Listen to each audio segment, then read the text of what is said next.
Hi folks, today's video is all about synonyms. Hang on. Synonyms like cinnamon rolls? No. You mean synonyms? Yeah. Today's video is all about synonyms.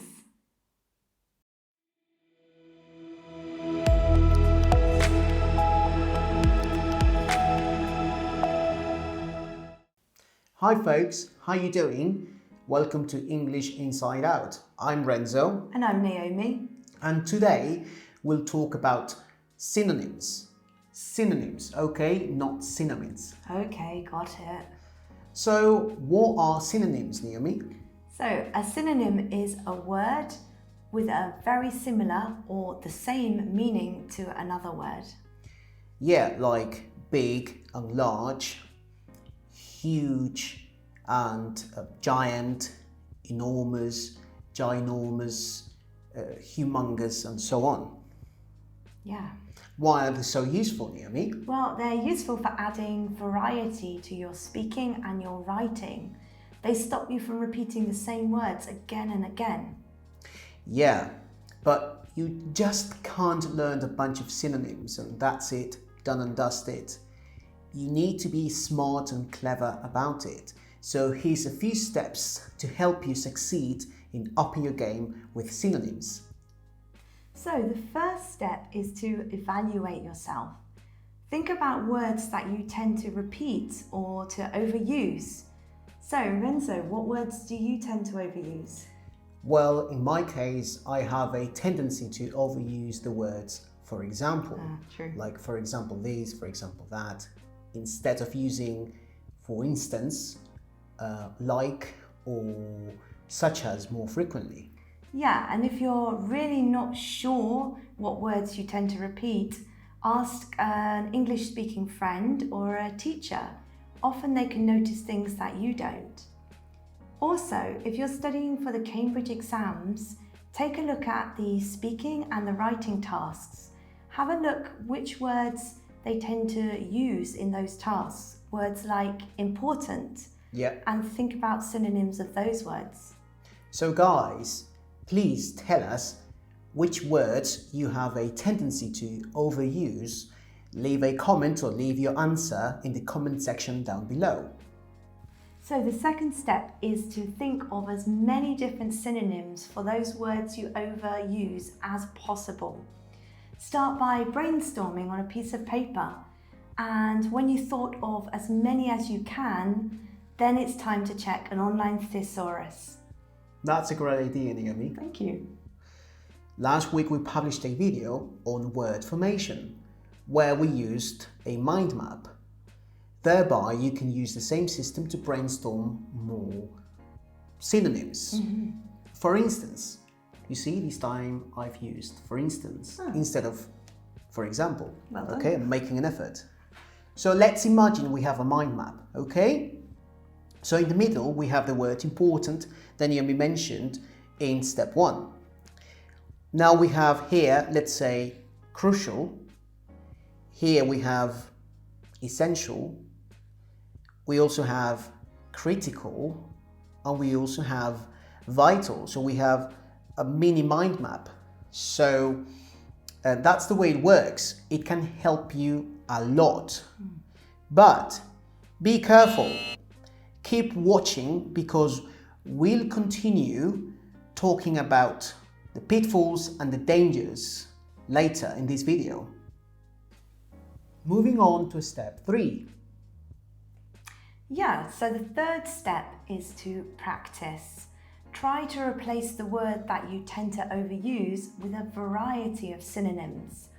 You might even consider forbidding yourself from using that overused word, or getting a friend or a teacher to help you and stop you every time you do. But make sure that you're not just replacing that word for one synonym. You need to make sure that you're using a variety of them.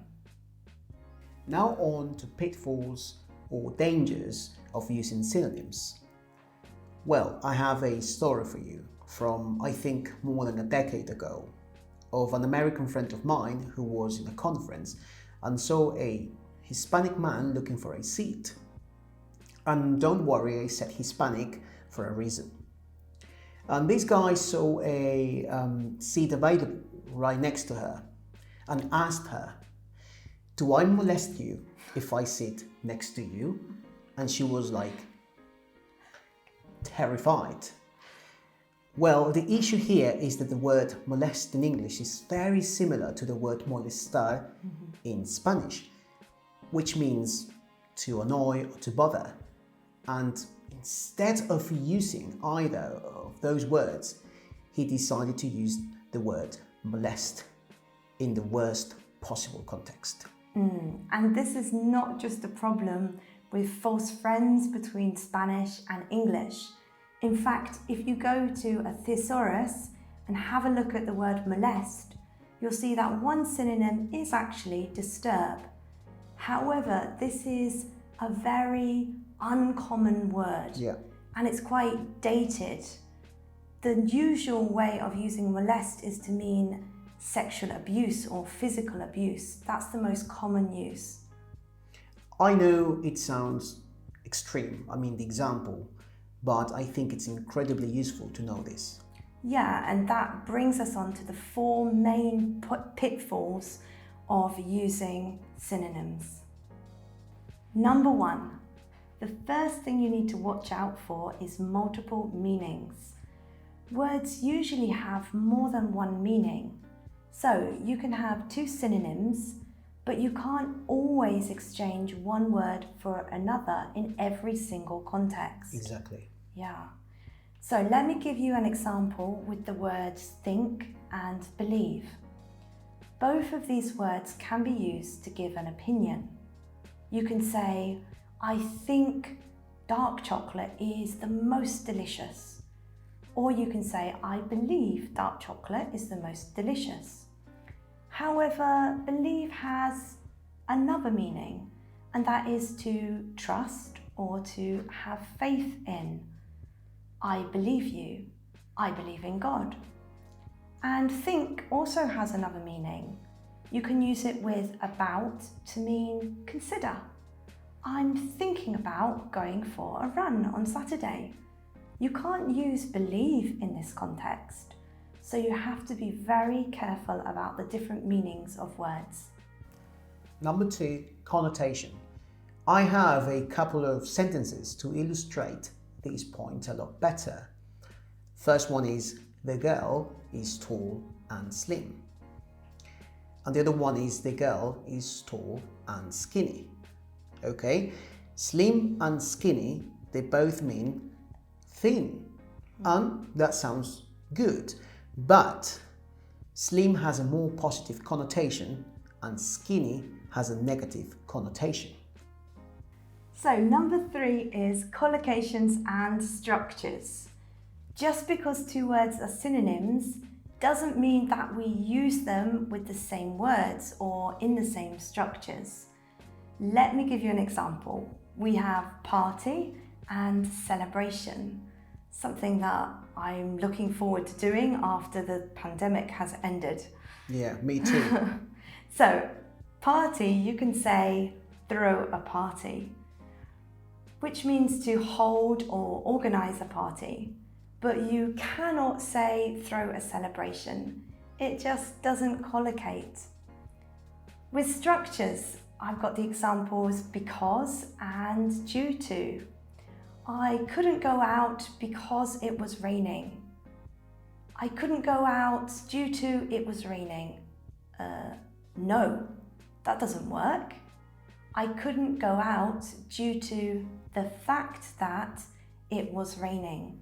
You have to add the words the fact that.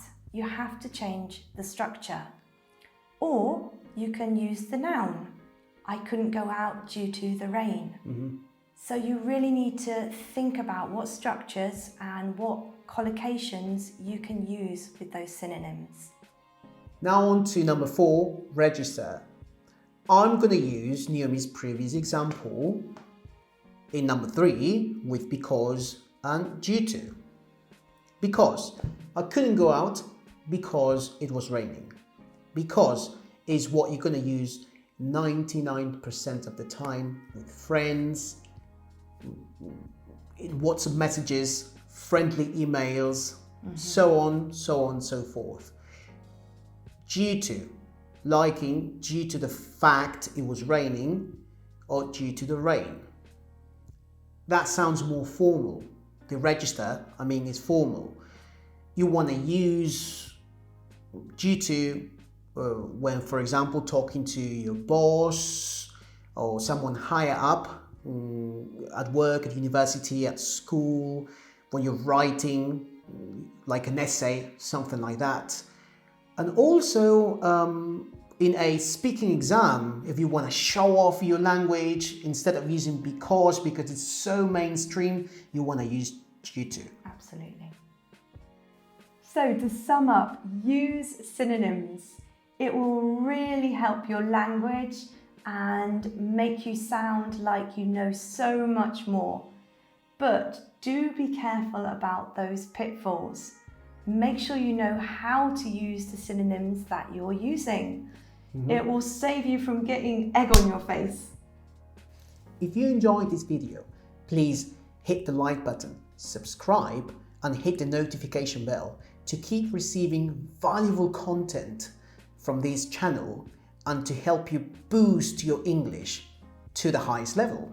Yeah, and so thanks for watching. Have a great day and keep learning.